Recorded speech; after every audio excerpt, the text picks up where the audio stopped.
Penginjilan-penginjilan yang dilakukan dalam rangka supaya gerejanya berbuah, pendetanya berbuah, penginjilnya berbuah, itu kesombongan di hadapan Allah.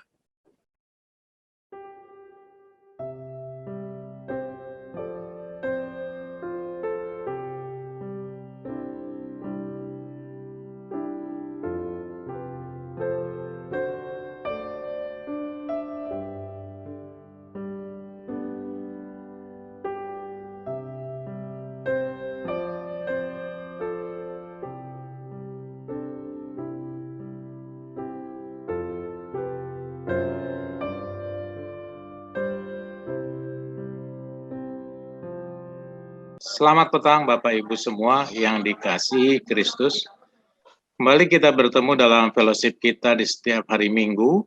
Dan hari ini dengan penuh sukacita kita akan membahas tema-tema mengenai kehidupan dalam realita Kristus.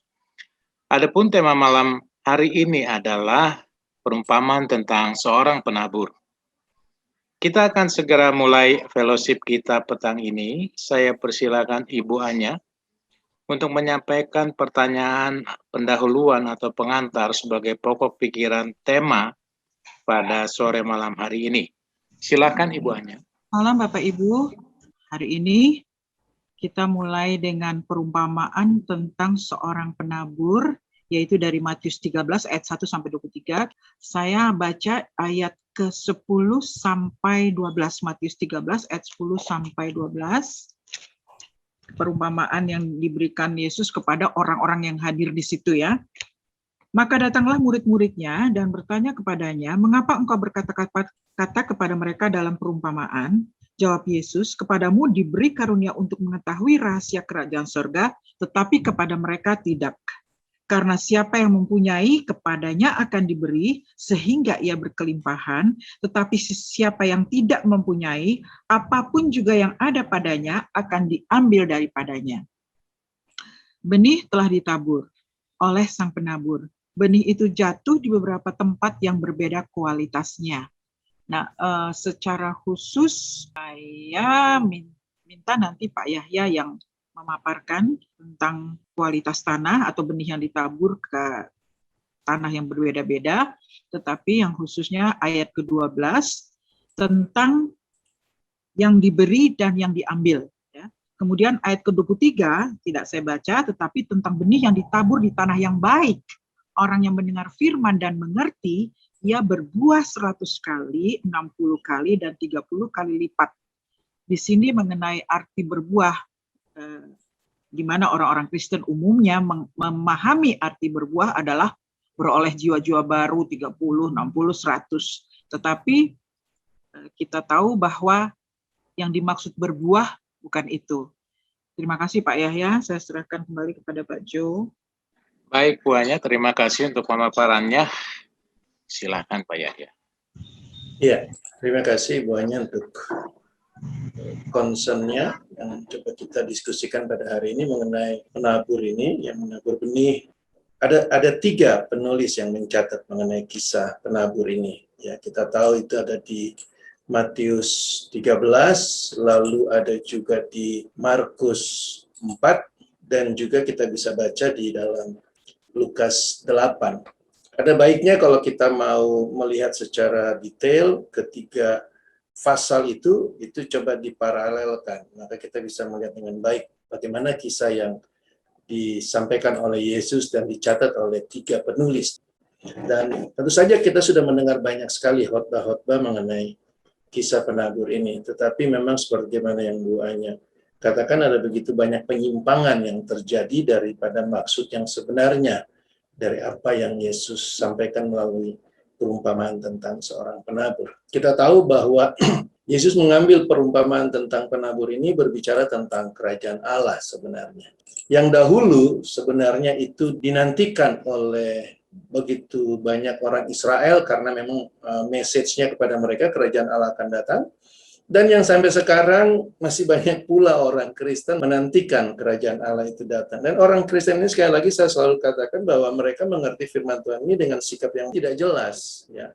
Tidak jelasnya begini, perumpamaan ini kan berbicara tentang kerajaan Allah. Bagaimana kerajaan itu hadir nanti, maka Demikianlah kondisi daripada hati orang-orang yang ada. Ya. Dan herannya banyak sekali di dalam agama Kristen ini berkhotbah tentang kondisi tanah yang dijabarkan dalam perumpamaan penabur ini, itu adalah keberadaan kita yang sekarang. Tetapi bagi mereka kerajaan Allah belum datang. Kan aneh. Sementara Yesus mengatakan perumpamaan ini adalah tentang kerajaan Allah. Jadi kalau memang berlaku bagi kita sekarang, ya harusnya diakui dong bahwa kerajaan Allah sudah datang. Dan perumpamaan ini jelas berbicara tentang kerajaan Allah itu sendiri. Nah, di dalam kisah yang ditulis oleh Matius ini dan juga Markus dan Lukas itu diumpamakan. Ya. Jadi Yesus berbicara kepada mereka dalam perumpamaan bahwa ada seorang penabur yang menabur benih. Ya. Tetapi benih ini ditabur jatuh di berbagai kondisi tanah. Yang pertama dia jatuh di pinggir jalan, dan yang kedua dia jatuh di berbatu-batuan, dan yang ketiga dia jatuh di tengah semak duri. Ya. Serta yang keempat yaitu dia jatuh di tanah yang baik. Jatuh di pinggir jalan, lalu kemudian dimakan oleh burung benih itu dan habis. Yang jatuh di tanah berbatuan tidak bisa tumbuh karena tanahnya tipis, ya sedikit tanahnya karena banyakkan batu. Dan yang jatuh di tanah yang penuh dengan semak duri itu terhimpit oleh semak duri sehingga matilah benih itu. Dan yang jatuh di tanah yang baik, maka benihnya itu bertumbuh dan berbuah 30, 60, dan 100. Kemudian murid-murid Yesus datang kepada Yesus bertanya, apa arti perumpamaan itu? Kita baca di dalam ayat yang ke-18. Ya, perhatikan di sini sebagaimana saya katakan tadi, bahwa Yesus memberikan arti langsung. Jadi ini bukan hasil tafsiran. Kepada setiap orang yang mendengar firman tentang kerajaan sorga. Jadi ini berbicara tentang kerajaan sorga. Jadi kalau kerajaan sorga belum datang, nggak ada guna ini perumpamaan. Hebatnya jadi seperti bagaimana saya katakan, pendeta-pendeta berbicara tentang perumpamaan ini berdampak kepada kita yang sekarang. Apakah dia punya terjemahannya salah, cara menafsirnya salah, tapi yang jelas bagi mereka perumpamaan ini berdampak pada orang sekarang. Apakah seperti bagaimana yang Bu Anya katakan tadi 30, 60, dan 100 itu adalah jumlah jemaat yang bertambah, silakan saja, tapi kan dampaknya sekarang. Nah, kalau dampaknya sekarang berarti kerajaan surganya sudah terjadi dong.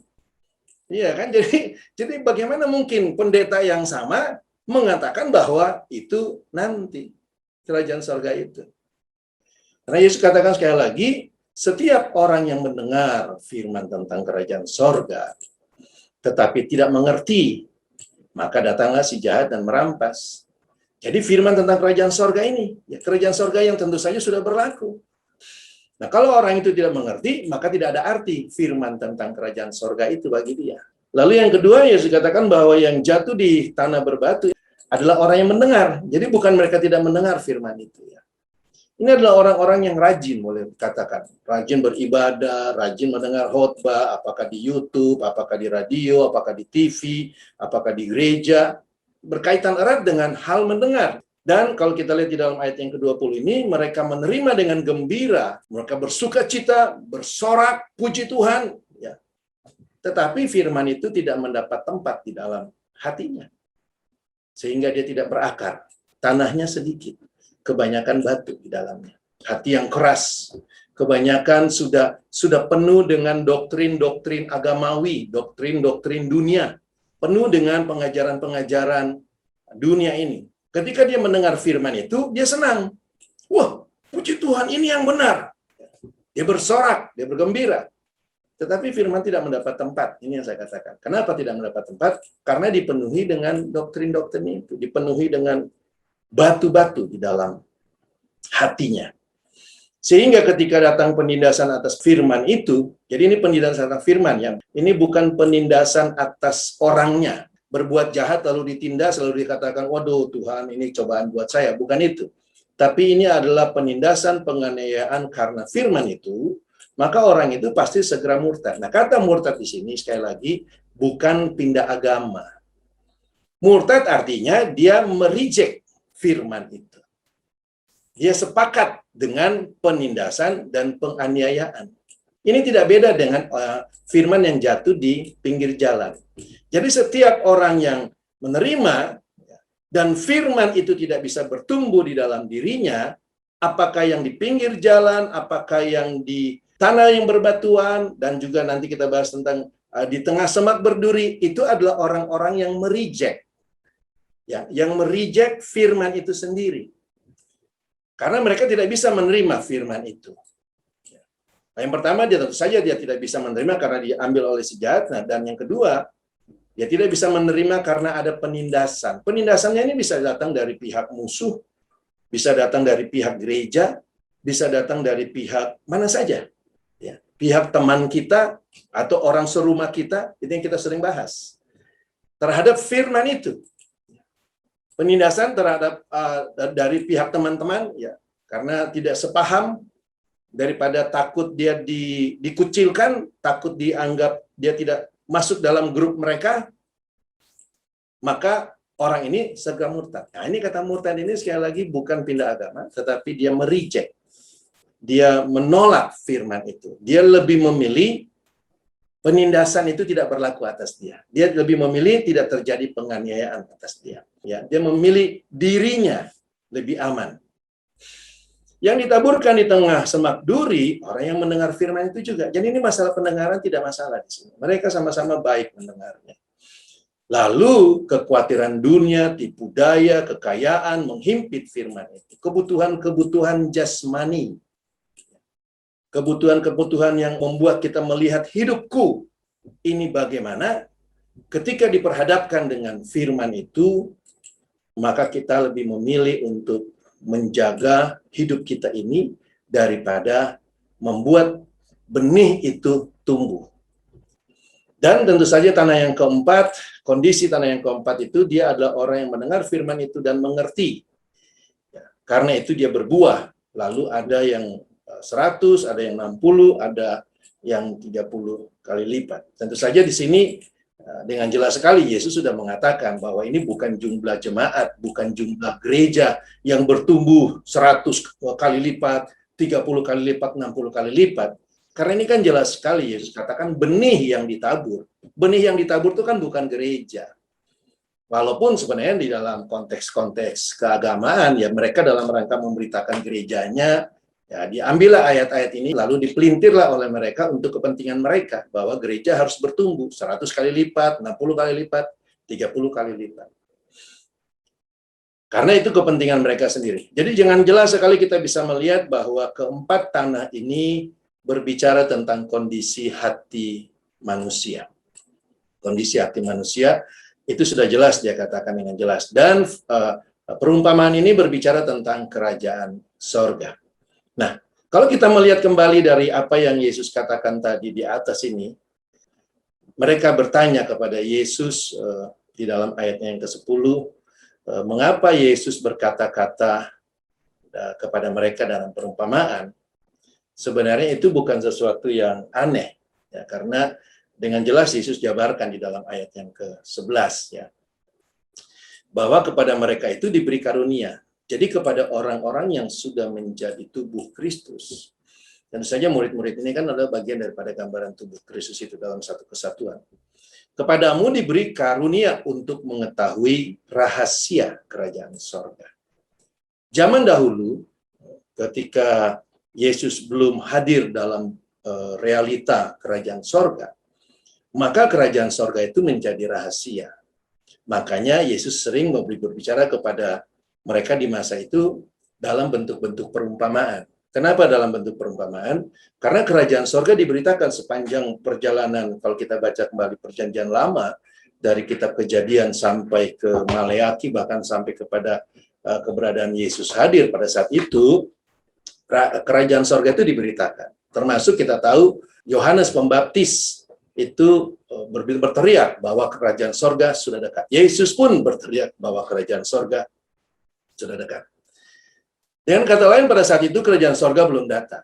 Makanya dikatakan rahasia kerajaan sorga.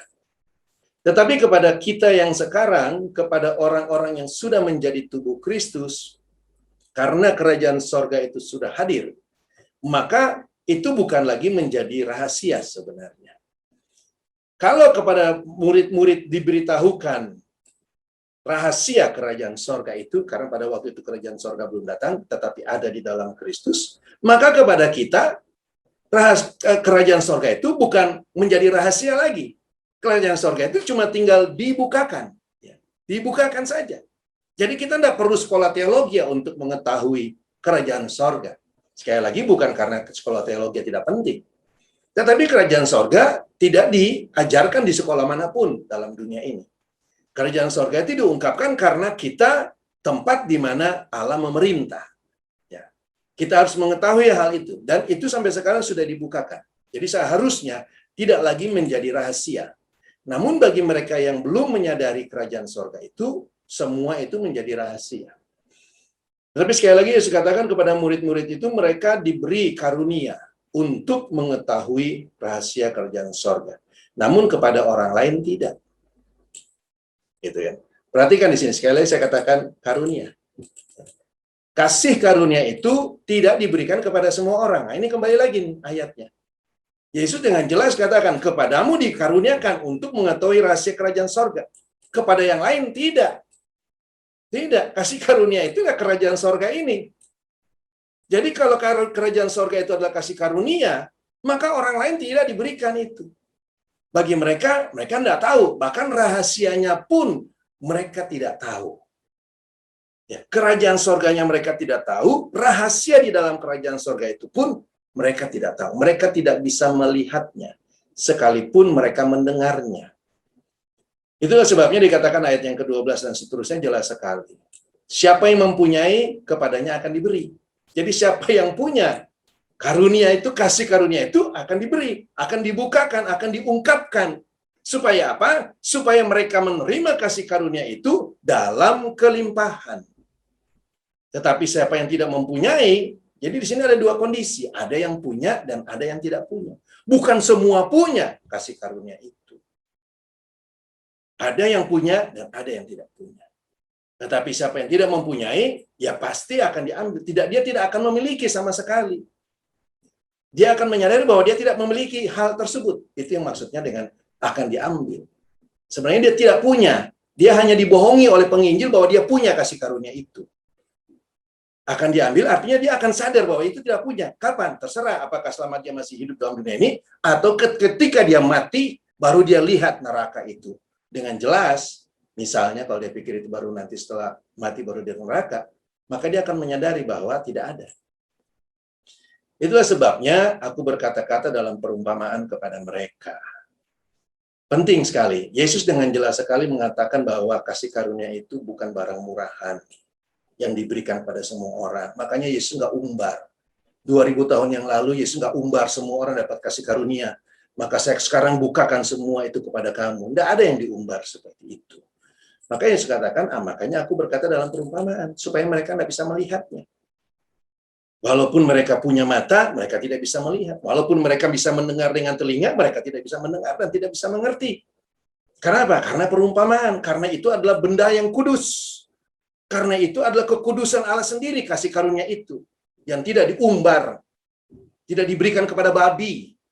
Itu kalau Yesus katakan, jangan berikan mutiara itu kepada babi. Itu yang dia maksudkan. Jangan biarkan kasih karunia itu engkau katakan bahwa itu bisa untuk semua orang. Bisa diberikan kepada babi. Bukan itu yang dimaksudkan. Ya, ketika dia katakan. Nah, jadi jelas sudah dia memperlihatkan di sini bahwa ada perbedaan antara tubuh Kristus dengan orang-orang pada umumnya.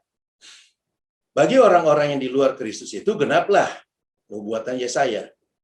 Kamu akan mendengar dan mendengar, kamu tidak mengerti. Kamu akan melihat dan melihat, namun kamu tidak menanggap. Tidak bisa, tidak punya kemampuan. Tidak punya kemampuan untuk melihat kasih karunia Allah. Karena tidak diberikan kepada mereka. Tidak punya kemampuan itu. Makanya dikatakan, sekali lagi dia berbicara sekarang yang tadi saya katakan itu, konteksnya jelas. Sebab hati bangsa ini telah menebal. Jadi ini berbicara hati. Hati, kemampuan dia tidak bisa melihat hal itu. Orang-orang Israel sebenarnya adalah orang yang sebenarnya dinyatakan kasih karunia Allah. Tapi sekali lagi, hanya orang Israel. Karena sekali lagi kita sudah bahas bahwa Allah hanya memilih satu bangsa dalam dunia ini untuk keluar dari Mesir. Tidak semua dapatkan kasih karunia. Bangsa Kanaan tidak mendapatkan kasih karunia, bangsa Mesir tidak mendapatkan kasih karunia. Hanya bangsa Israel yang diperlihatkan akan rancangan Allah itu. Namun hati orang-orang itu, sekali lagi dikatakan sini, bangsa ini jelas mengacu kepada bangsa Israel. Bangsa itu telah menebal. Tetapi berbahagialah matamu karena kamu melihat, dan telingamu karena kamu mendengar. Aku berkata kepadamu, sesungguhnya banyak nabi dan orang benar ingin melihat apa yang kamu lihat, tetapi tidak melihatnya. Perhatikan di sini dia katakan nabi loh. Nabi dan orang benar, artinya orang-orang kudus yang ada di masa perjanjian lama itu, termasuk mereka yang pada saat zaman Yesus itu hadir, itu ingin melihat apa yang kamu lihat, tetapi tidak melihatnya. Dan ingin mendengar apa yang kamu dengar, tetapi tidak mendengarnya. Kenapa? Karena pada mereka hanya diperagakan gambaran. Sementara murid-murid Yesus, mereka melihat. Sekarang terjadilah penggenapan atas gambaran-gambaran itu. Penggenapan ketika Yesus hidup, datang dan mereka melihat Yesus, mereka bukan hanya melihat Yesusnya secara tubuh jasmani. Karena Yesus secara tubuh jasmani itu bukan hanya penggenapan. Artinya maksud saya, kalau orang hanya melihat Yesus yang tubuh jasmaninya, maka orang itu tidak bisa melihat penggenapan daripada gambaran-gambaran yang digambarkan Allah. Karena penggenapan itu bukan tubuh jasmani. Yesus datang dalam rangka menggenapi. Nah, murid-muridnya itu bisa melihat apa yang digenapi oleh Yesus ini. Dan ini tentu saja bukan hanya ketika mereka melihat Yesus yang daging itu. Tetapi apa yang dimaksudkan Yesus ini, banyak nabi orang benar ingin melihat apa yang kamu lihat, tetapi mereka tidak melihatnya, karena murid-muridnya itu melihat ketika kegenapan itu hadir. Bukan, sekali lagi saya katakan, bukan Yesus dalam bentuk jasmani itu. Ya, tetapi realita daripada gambaran-gambaran itu, realita daripada kehidupan yang sebenarnya yang ada di dalam Yesus, itulah yang dilihat oleh murid-muridnya. Dan yang didengar oleh murid-muridnya. Itu yang sebenarnya yang diinginkan oleh yang menjadi keinginan, kerinduan dari para nabi-nabi yang ada di perjanjian lama itu. Nah, kalau kita melihat di dalam Markus 4 juga dinyatakan kenapa Yesus berbicara dengan perumpamaan. Ya. Dan ketika dia sampaikan perumpamaan itu, murid-muridnya bertanya, terangkan kepada kami tentang perumpamaan ini. Ada satu poin yang penting yang saya ingin kita melihat dari Markus 4 ini. Ketika Yesus katakan bahwa perumpamaan ini, itu yang tadi dia katakan juga kepada murid-muridnya di dalam Matius, kalau kita baca dalam Markus 4 ayat 11, sama ya. Bahwa kepada mereka diberikan rahasia kerajaan Allah, ya, orang lain itu sekalipun mereka melihat, mereka tidak bisa menanggap, dan seterusnya. Lalu ada satu poin yang tidak dicatat oleh Matius, namun Markus mencatatnya dengan baik sekali. Yang baik sekali. Makanya saya mengapa minta untuk Matius ini lebih dahulu dibahas sebelum perumpamaan yang lain. Karena Yesus menaruh satu fondasi di sini. Dia katakan dalam ayat 13 Markus 4 ini, tidakkah kamu mengerti perumpamaan ini? Kalau demikian, bagaimana kamu dapat memahami semua perumpamaan yang lain? Apa yang dimaksud dengan perkataan ini saya rasa kita mengerti. Kalau kita tidak bisa mengerti perumpamaan penabur yang menabur di 4 kondisi tanah itu, maka kita tidak akan bisa mengerti perumpamaan yang lain. Walaupun kita jago mendeskripsikan perumpamaan yang lain. Karena Yesus sendiri memberikan satu kondisi di sini. Kalau kamu tidak mengerti perumpamaan ini, maka kamu tidak dapat memahami perumpamaan yang lain. Jadi walaupun kita bisa jabarkan perumpamaan 5 gadis bijak, 5 gadis bodoh, ya kan? Perumpamaan tentang dirham yang hilang, dan yang banyak sekali anak hilang itu ya. Tapi perumpamaan ini menjadi dasar. Artinya perumpamaan-perumpamaan yang lain yang dikatakan itu pun juga memiliki sebenarnya pemahaman yang tidak jauh daripada dasarnya ini. Yang mengherankan sekali adalah Yesus tidak menjabarkan apa yang menjadi keinginan orang. Kita bisa menjabarkan dengan baik ya di sini bahwa yang di pinggir jalan itu adalah orang yang ya orang itu oke lah, dia orang yang sebenarnya tidak serius lah, misalnya kita katakan menerima firman itu, dan firman itu hilang, diambil oleh si jahat. Mungkin orang yang datang persekutuan atau orang yang datang mendengarkan firman Allah, tetapi hanya karena teman, tetapi hanya karena apalah kita katakan, hanya karena ingin tahu, oh Yesus sudah datang, mau saya ikut persekutuan KYM, Yesus sudah datang. Oh begitu saja toh. Kenapa? Karena dia nggak mengerti, karena dia masih bingung. Sebenarnya kan Yesus belum datang, kok sudah datang? Akhirnya tidak punya tempat lah firman itu. Begitu juga yang ditabur di tanah yang berbatu. Ya, dia sudah punya banyak doktrin tentang Yesus akan datang nanti. Maka ketika dia mendengar Yesus sudah datang, ya nggak bisa dapat tempat di dalam hati dia. Ya. Walaupun dia senang, wih Yesus sudah datang loh. Dia kan lalu punya harapan-harapan lain, tapi tidak ada pengaruh apa-apa terhadap benih itu. Ya. Dan juga bagi mereka yang sibuk, bagi mereka yang memikirkan tentang kehidupan duniawinya dia, maka firman yang tadinya dia sudah melihat bagaimana Yesus yang sudah datang itu, yang sudah menjadi yang tinggal dalam keberadaan dia, itu tidak bisa berbuah karena dia sibuk dengan memikirkan kehidupan dia, karena banyak sekali hal-hal yang tadi dikatakan menghimpit firman itu. Kita bisa jabarkan ini dengan banyak sekali. Namun ketika Yesus berbicara tentang berbuah, tentang tanah yang baik ini saya tidak pernah mendengar orang bisa menjabarkan ini dengan baik sebagaimana Yesus sendiri menjabarkannya sebenarnya. Karena di sini jelas sekali kan sebenarnya tidak beda kondisi orang ini sebenarnya. Yang ditabur di tanah yang baik itu adalah orang yang mendengar firman. Sama kan? Yang tadi juga orang yang mendengar firman. Yang pinggir jalan juga orang yang mendengar firman. Yang di berbatuan juga orang yang mendengar firman. Ya kan? Semuanya mendengar firman. Tapi yang satu ini katanya beda. Karena yang di pinggir jalan itu tidak mengerti. Lalu di sini yang keempat ini, oh dia mengerti, gitu kan? Mengerti, maka dia berbuah. Lalu orang berpikir, kalau dia mengerti arti daripada firman itu, maka orang itu bisa berbuah. Apakah ini tanah yang baik? Sebenarnya kan di sini kesalahpahaman orang tentang pemahaman hati orang ini, ketika kita mendengar uraian daripada kisah Matius 13 ini, maka kebanyakan kita berpikir bahwa kita yang berbuah. Itu usaha yang banyak dilakukan. Bagaimana supaya saya bisa berbuah? Oh, saya harus mengerti firman itu. Gitu kan? Oh, saya harus bertekun. Nah, karena ada kalimat yang di tempat lain yang dikatakan dia bertekun. Lalu semua dia usahakan. Karena di sini perkataan yang ketika mereka membaca ayat ini, yang ditaburkan di tanah yang baik ialah orang yang mendengar firman itu dan mengerti, dan karena itu ia berbuah. Membaca kata ia berbuah ini, dia berpikir dialah yang harus berbuah. Padahal kita tahu yang ditabur itu kan benih. Kita tahu bahwa hati di mana benih itu ditabur, itu adalah tanah. Tanah, artinya hati itu adalah tanah. Jadi keberadaan kita, hati kita itu bukanlah pohon, bukanlah benih, kita hanyalah tanah.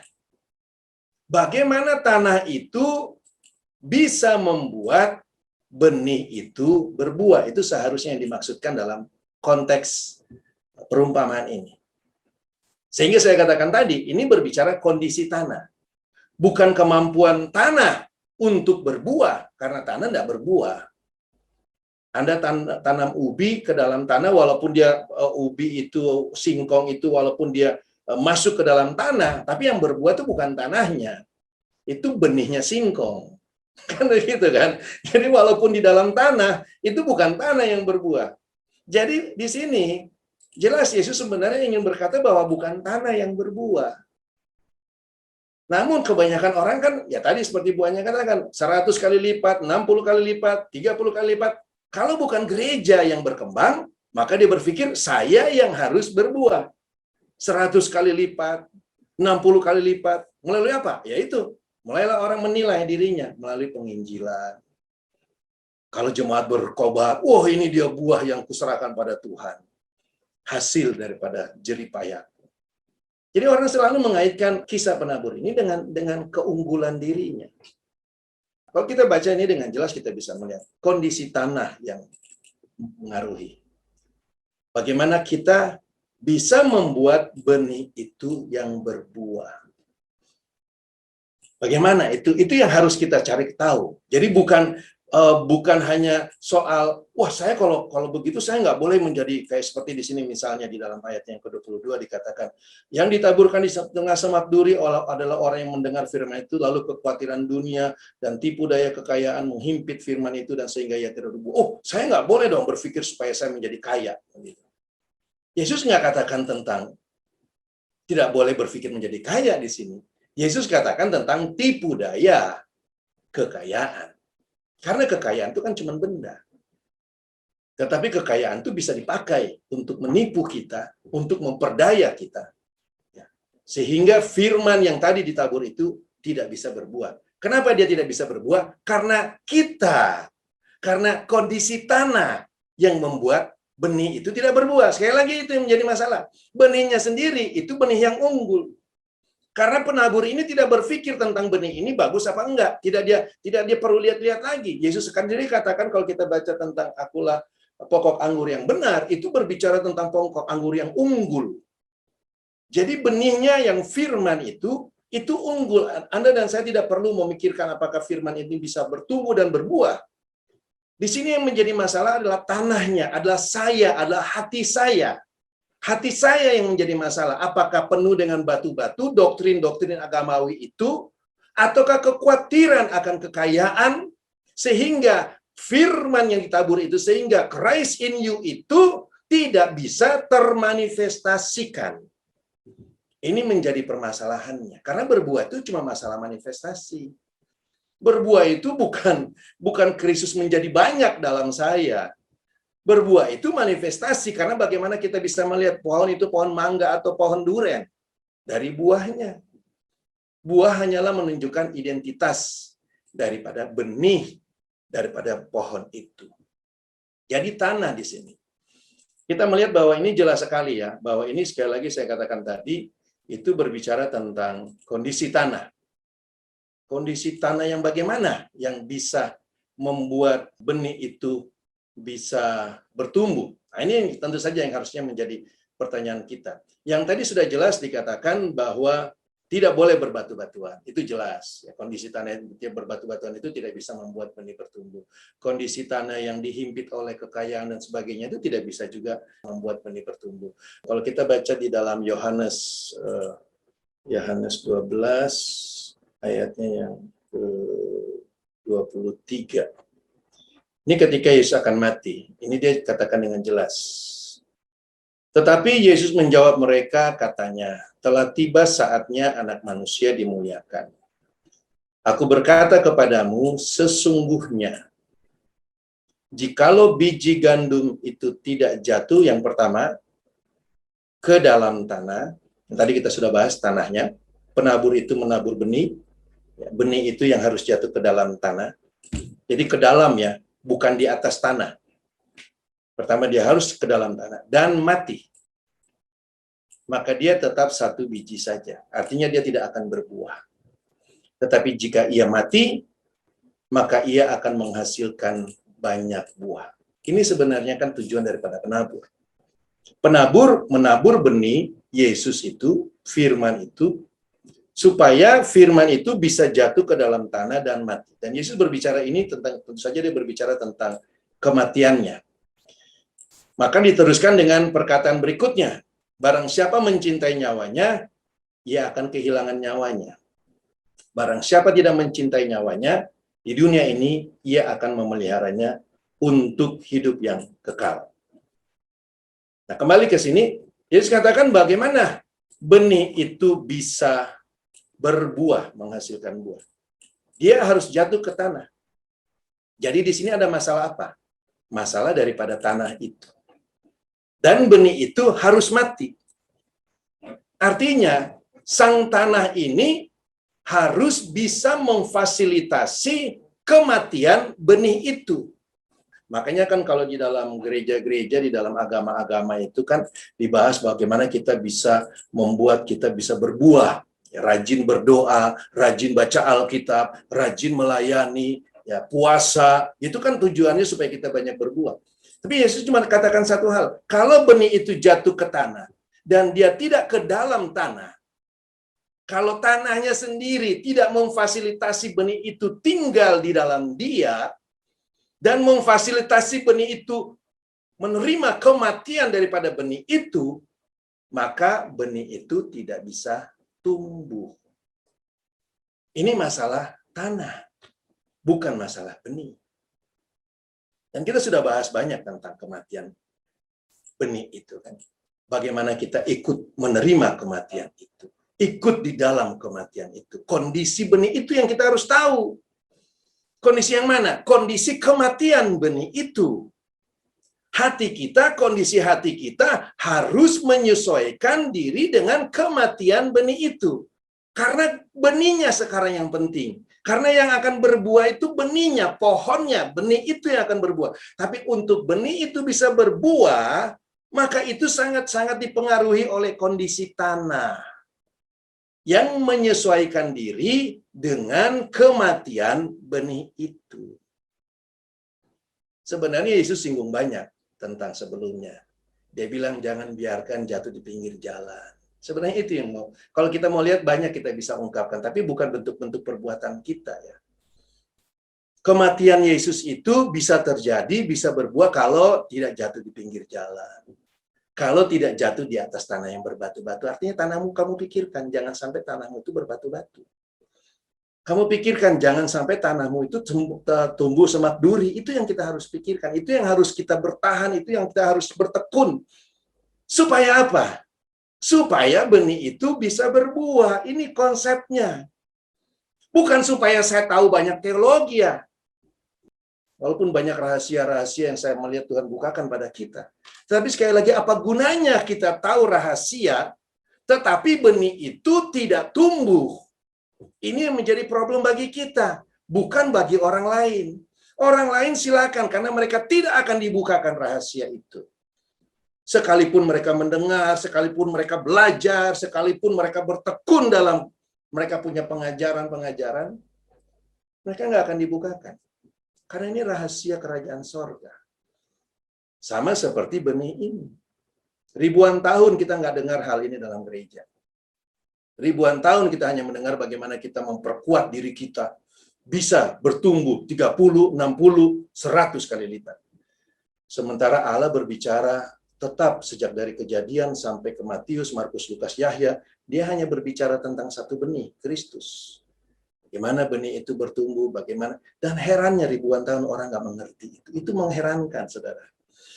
Mengherankan sekali kan. Kalau kita lihat seperti itu, bagaimana rahasia itu tersembunyi pada hal yang kalau kita diskusikan demikian rupa, begitu sederhananya sebenarnya perumpamaan itu.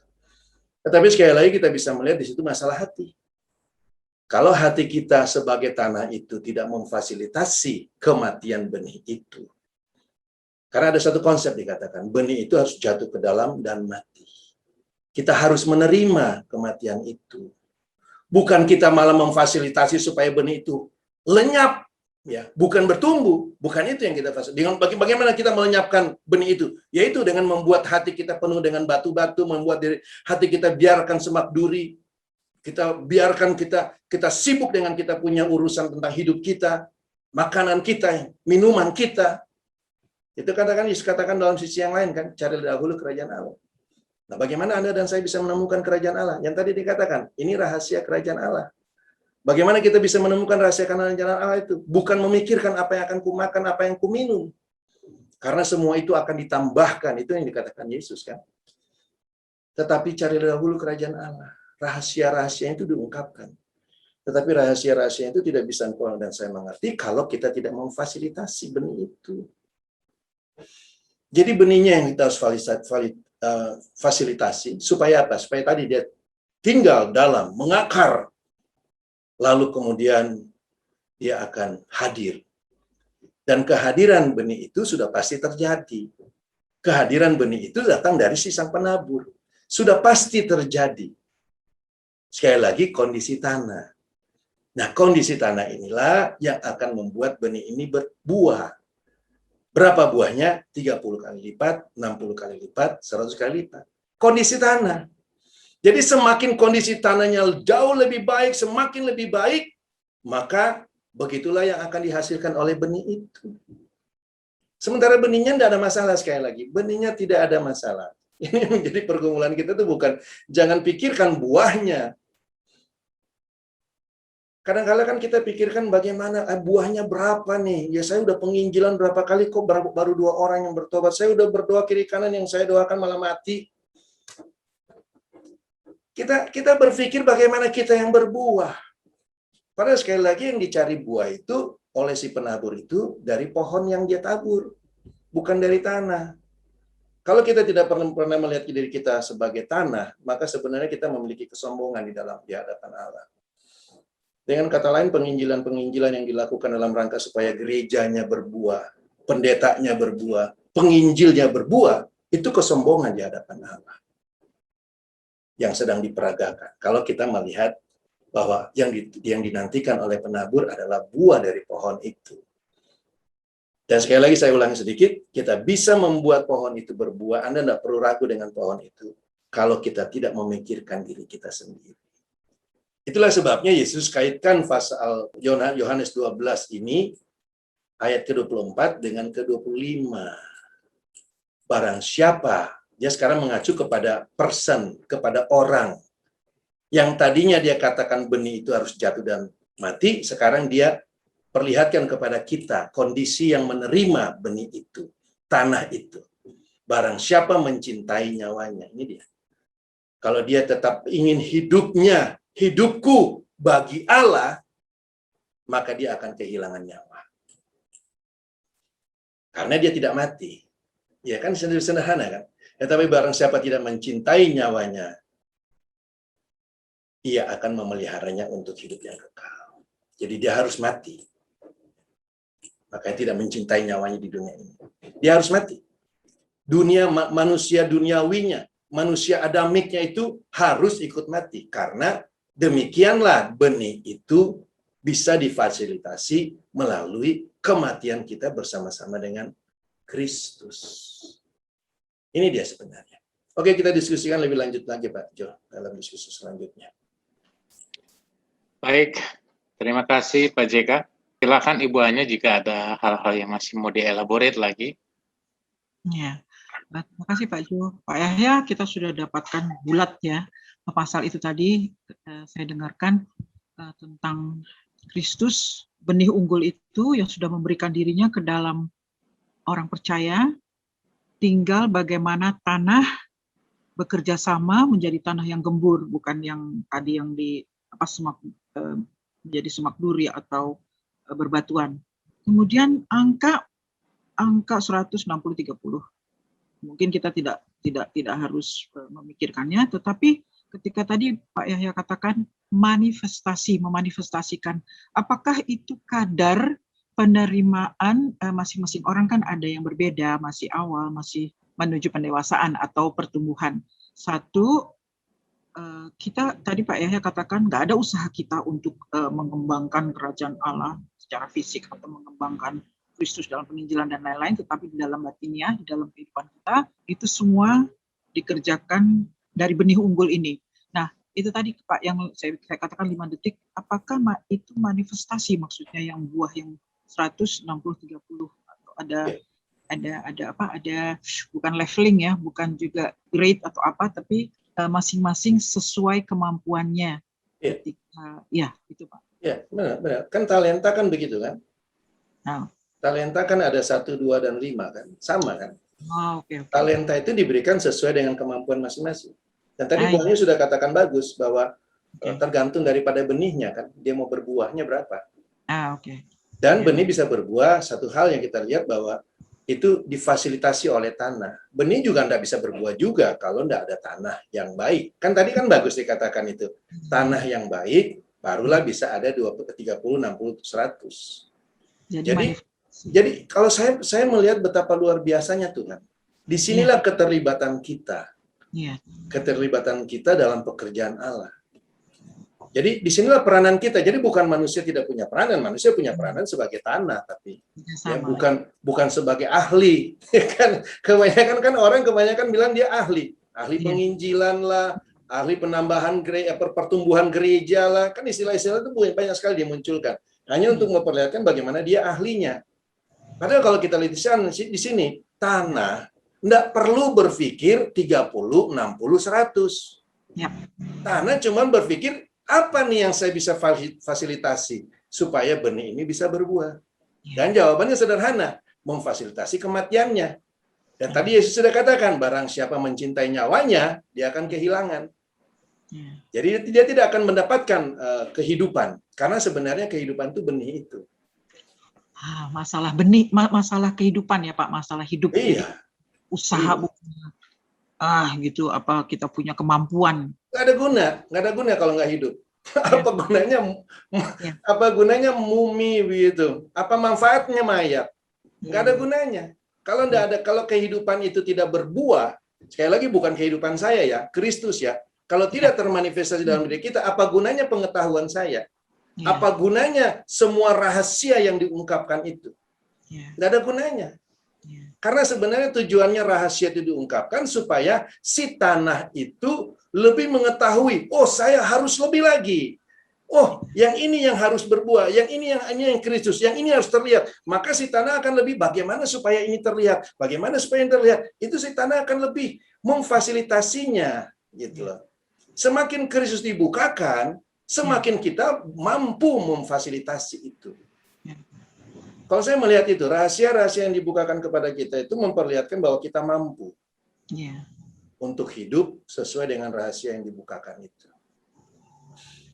Gitu kan? Jadi kita tidak perlu takut dengan tadi dikatakan kekhawatiran, himpitan kekayaan, tipu daya kekayaan, lalu tanah yang berbatu itu, penganiayaan terhadap firman itu. Kita sebenarnya lama-kelamaan tidak perlu takut karena kan kita dibukakan rahasianya.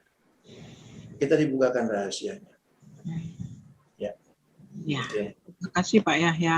Pak Jo, saya kembalikan kepada Pak Joshua. Oke. Baik, Bu Anya, terima kasih.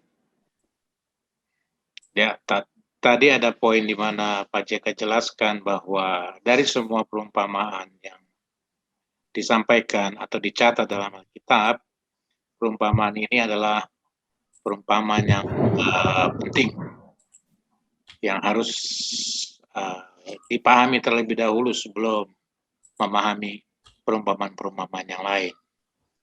Oke, Pak Gusti, silakan. Ya, terima kasih Pak Joshua. Ya. Selamat malam Pak JK semua. Malam Pak. Ya, tadi menarik Pak JK mengatakan bahwa Yesuslah yang menaburkan benih itu, yaitu Kristus itu sendiri, dan kita adalah tanah. Tapi tadi sebagai tanah itu kita harus ngapain ya Pak? Itu pertanyaan saya. Sebagai tanah, ada benih Kristus di dalam saya. Nah, sebagai tanah itu kita ngapain gitu? Apakah kalau kita harus merawatnya supaya gembur, mencabut rumputnya, atau bagaimana Pak? Ya, mungkin yang harus ditanya bagaimana si tanah merawat tanah.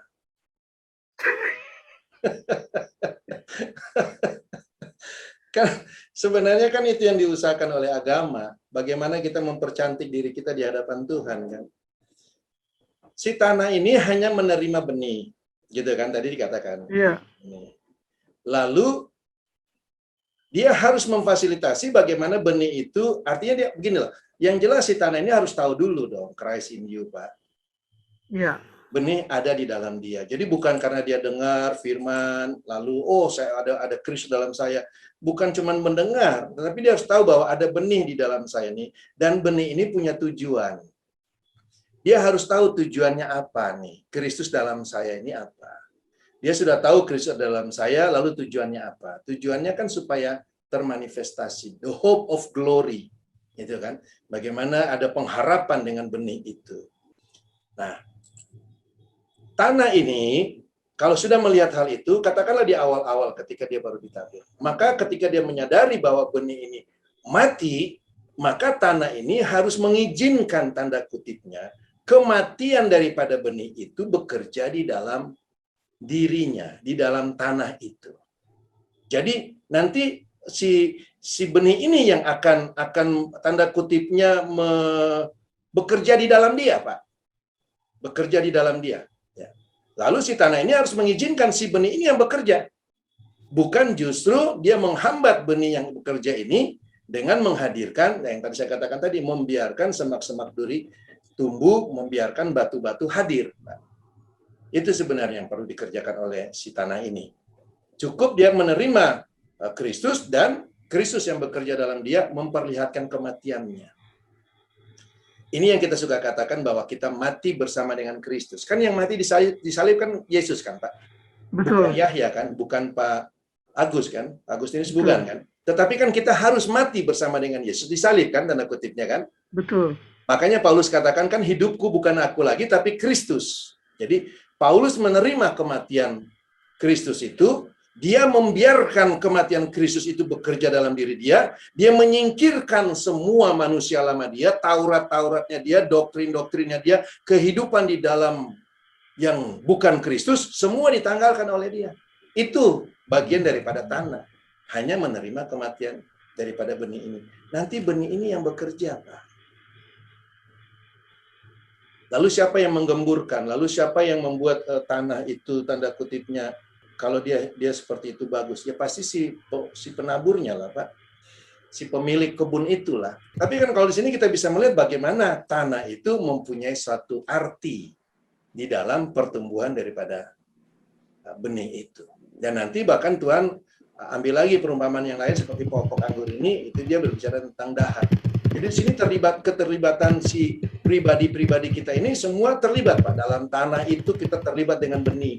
Jadi bukan ada benih sendiri lalu si tanah sendiri. Di sini mulai diperlihatkan ya keterlibatan tanah dengan benih, keterlibatan pohon dengan dahan. Yang penting tujuannya adalah buah. Oke, Pak, thank you. Oke, baik. Saya akan lanjutkan ke Pak Aryadi yang sudah chat ya. Buah dalam pengertian pada umumnya adalah sesuatu yang bisa dirasakan orang lain, seperti pertolongan Tuhan, kasih Tuhan melalui hidup kita, sehingga setiap orang bertelut dan semua lidah mengaku bahwa Kristus adalah Tuhan. Bagaimana pendapat Pak JK? Dengan kata lain, buah itu pada pengertian gereja-gereja pada umumnya, kalau orang lain bisa melihat Kristus dalam hidup kita. Silakan, Pak. Iya, memang doktrin seperti itu kan sudah mengakar dari zaman kita belum lahir. Di dalam gereja itu sudah diajarkan bahwa buah itu adalah perbuatan-perbuatan kita. Saya tidak menyangkal bahwa itu adalah perbuatan, tetapi sekali lagi perbuatan daripada pohon sebenarnya, bukan daripada ranting. Ranting nggak bisa berbuah kalau nggak ada pohon. Dan ranting bisa ada pada pohon, dan ranting bisa nggak berbuah. Jadi itu sebenarnya si ranting itu tidak punya kemampuan berbuah. Itu sebenarnya mau dimaksudkan dengan Yohanes 15 itu. Si ranting tidak punya kemampuan berbuah. Jadi bagaimana buah yang dikatakan oleh Yesus ini bisa dirasakan oleh orang adalah dari si pohon. Si pohon itulah yang berbuah, barulah orang atau siapapun, kalau dalam contoh yang penabur itu, ya barulah terlihat bahwa manfaat daripada benih itu. Pohonnya sudah bertumbuh. Jadi buah dalam hal ini bukan soal bisa dirasakan orang saja, tetapi kita harus katakan buahnya yang benar itu buah apa? Apakah buah pengetahuan yang baik, ataukah buah daripada pohon kehidupan? Kan ada dua pohon, ada banyak pohon dalam taman itu. Tetapi kan Allah berbicara cuma satu pohon yang penting, yaitu pohon kehidupan. Jadi di dalam arti umum dalam dunia ini, memang benar, buah dalam pengertian pada umumnya adalah yang bisa orang terima. Apakah itu pertolongan, apakah itu hasil kita punya jualan, begitu yang saya katakan tadi penginjilan, itu kan hasil jualan. Gereja punya banyak jemaat, yaitu bagaimana gereja menjual sesuatu supaya jemaat bisa datang. Apakah itu yang kita maksud dengan buah? Nah, tergantung ya. Tetapi apa yang dikatakan di sini, ini adalah buah yang tidak lepas daripada pohon, Pak. Dan pohonnya itu bukan kita, ini jadi masalah. Jadi kalau kita punya hasil perbuatan, berarti pohonnya kan kita. Jadi sekali lagi buah ini harus bergantung kepada pohonnya. Dan pohon yang dimaksudkan Allah di dalam perumpamaan-perumpamannya itu adalah pohon adalah Yesus itu sendiri ya. Oke, berarti dengan kata lain, sebenarnya buah ini adalah buah dari sudut pandang penaburnya, Pak. Iya. Bukan sudut pandang orang, tetapi penaburnya kan ekspektasinya adalah benih ini akan seperti yang dia diharapkan, bukan Iya. orang lain harapkan ya. Iya. Iya. Karena benihnya kan datang dari si penabur ya Pak ya. Iya. Iya Pak. Pak benar, Edi, Pak. silakan. Ya, suara saya jelas Pak? Jelas sekali. Oke, jadi apa namanya buah itu kadang kalau logika pada umumnya kan itu di pohon itu ada buah.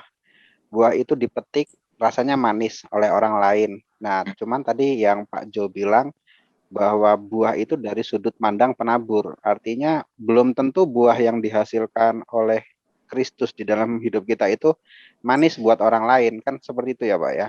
Betul sekali. Oke. Terus satu lagi Pak. Jadi ada banyak doktrin terus terang Pak di kepala saya dengan pengajaran-pengajaran yang lama. Salah satunya buah penabur itu ada yang bilang itu adalah cloning Yesus gitu. Jadi buah itu ditaburkan ke dalam hati manusia dan awalnya benih itu kan Yesus dimasukkan ke dalam hati manusia dan Yesus itu awalnya itu seperti bayi, lama-lama kelamaan dia tumbuh dan akhirnya menjadi dewasa. Jadi mungkin ada pengertian seperti itu. Jadi begitu Yesus sudah dewasa, artinya ya orang itu sudah rohani itu Pak. Ya mungkin itu Pak. Lalu ininya concernnya apa Pak? Ya concernnya apakah bisa digambarkan seperti itu juga Pak? Maksudnya buah itu adalah Yesus yang lahir di dalam hati kita dan Yesus itu bisa makin lama makin maksudnya bertumbuh gitu ya Pak, menjadi dewasa di dalam hidup kita sehingga kitanya menjadi sudah proporsinya berkurang gitu Pak. Seperti yang Paulus bilang bahwa hidupku bukan aku lagi tetapi Yesus di dalamku. Apakah bisa dikatakan seperti itu juga Pak? Ya, sebenarnya kan terjadinya pertumbuhan itu karena yang penting kalau kita lihat yang tadi kita bahas itu, yang bertumbuh memang benihnya, tapi bukan berarti dari tadinya kecil lalu jadi dewasa. Yesus dari nggak pernah lagi dari kecil jadi dewasa. Yesus kan roh kan Pak. Tujuannya itu kan dia ingin memperlihatkan bahwa Yesus yang ada pada kita ini bisa termanifestasi jikalau sang tanah. Dia bicara di sini masalah tanahnya karena benih dan berbuahnya itu nggak terlalu masalah bagi si benih ini. Tetapi sang tanah ini bisa mempengaruhi si benih ini. Ya. Kalau yang tadi Pak Arya dikatakan itu kan lebih menekankan kan Yesusnya dari kecil dewasa, pokoknya Yesus bertumbuh aja gitu kan. Kan tidak ada pengaruhnya dengan saya dong Pak, kalau Yesus bertumbuh aja. Nanti kalau Yesus sudah bertumbuh, udah dewasa, berarti saya yang termanifestasi kan gitu kan. Iya. Saya yang kelihatan rohaninya, wah kan gitu kan Pak. Iya, kurang lebih seperti itu Pak.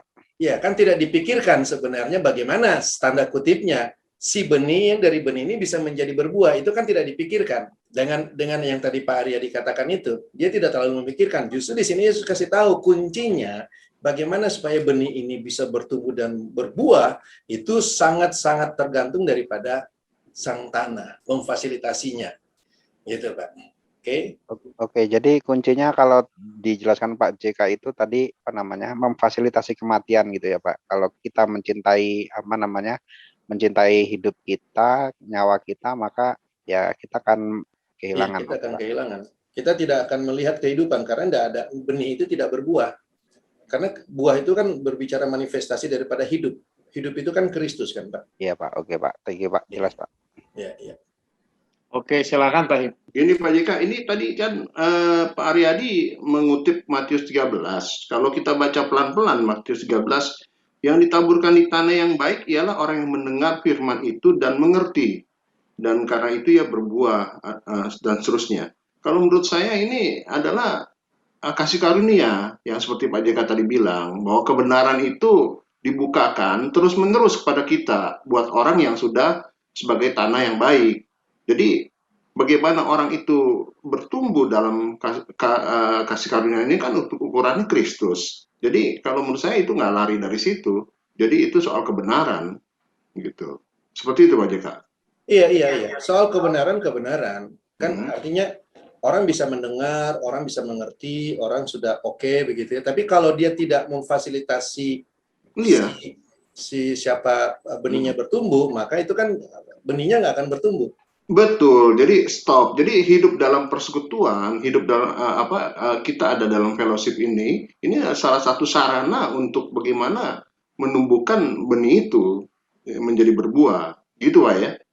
Kehidupan dia, Pak. Jadi saya mati, harus ikut Iya. benih ini mati, maka saya harus menerima kematian benih itu. Iya, jadi Gitu.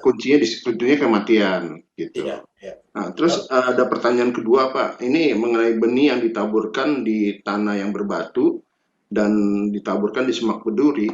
Saya lihat itu dua-duanya ada di dalam gereja sebetulnya, karena dua-duanya tidak memberi pengertian bahwa untuk masuk menjadi tumbuh itu benih itu adalah kematian. Mereka tidak masuk dalam pembaptis yang mengikuti kematian Kristus itu dan hidup baru. Jadi ketika kematian dan tidak ada kebangkitan dalam kehidupan jemaat, ya berarti dua tanah inilah yang yang ditawarkan gereja.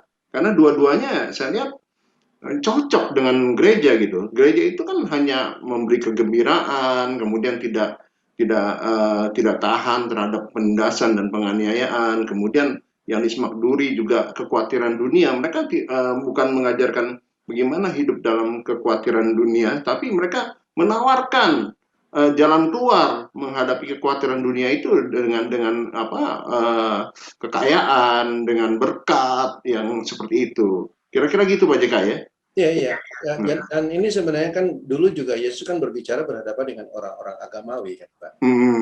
Dan sebenarnya Yesus pada saat itu berbicara dengan mereka. Namun kan sekali lagi prinsip daripada kerajaan sorga itu yang Yesus bicarakan itu berlaku bagi kita yang ada dalam kerajaan sorga. Karena ini kan berbicara tentang kerajaan sorga. Nah, kalau dahulu Yesus berbicara dan kondisi, tanda kutipnya kondisi hati orang-orang Israel pada saat itu sebagaimana yang Yesus bicarakan itu, ada yang berbatuan atau ada yang semak duri, yaitu karena mereka hidup dalam agama Yahudi. Dia berhadapan dengan mereka. Sementara kita tahu agama Kristen sekarang itu kan hanya merupakan cabang berikutnya kan Pak daripada agama Yahudi itu. Jadi sebenarnya tidak beda. Kalau kita bergantung pada agama, maka tidak ada perbedaan kondisi kita dengan orang-orang Yahudi zaman dahulu. Iya. Kata tepatnya metamorfosis dari ahli Taurat dan Israel dulu menjadi gereja zaman sekarang. Iya. Oke Pak, terima kasih Pak Jika, terima kasih Pak Jo. Ya, banyak ungkapan-ungkapan atau istilah-istilah yang kita dengar di gereja yang sepertinya baik Pak JK, padahal artinya itu sungguh tidak alkitabiah. Contohnya, urapi hati kami Tuhan, gitu kan.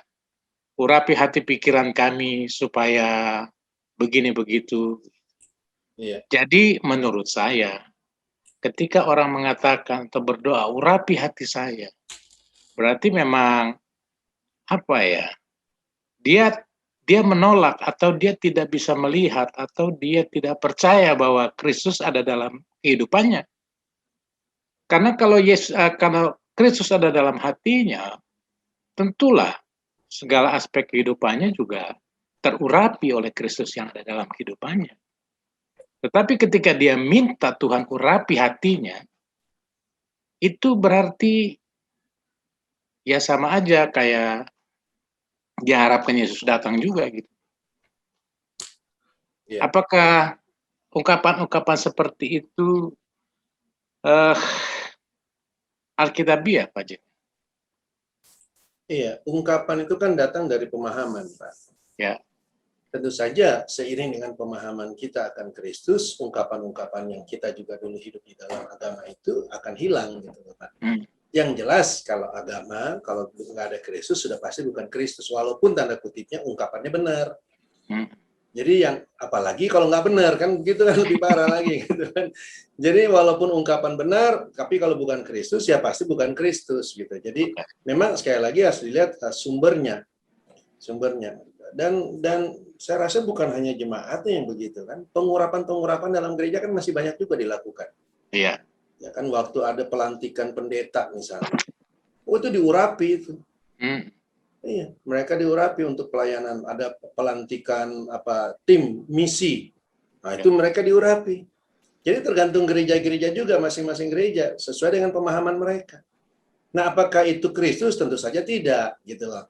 Kan kita bisa melihat dulu di situ. Kalau bukan Kristus ya pasti akan tidak sesuai dengan apa yang kita kenal dalam Kristus, Pak. Oke. Oke. Baik, ini chat dari Ibu Johan. Dalam perumpamaan ini yang penting bagaimana tanah hati kita bisa menjadi tanah yang baik. Tanah yang gembur, tanah yang lembut, bukan tanah yang keras. Punya hati yang mau dengar-dengaran dan mau terima teguran dan mau dibentuk, mau taat, mengikuti apa yang dinyatakan atau dibukakan oleh Sang Firman di dalam kita. Jadi ini berupa kesimpulan dari Ibu Johan. Ada pernyataan yang menarik begini, Pak. Apakah kondisi keempat tanah itu memang permanen dimiliki setiap orang, ataukah bisa berganti-ganti? Dalam perjalanan bisa berubah.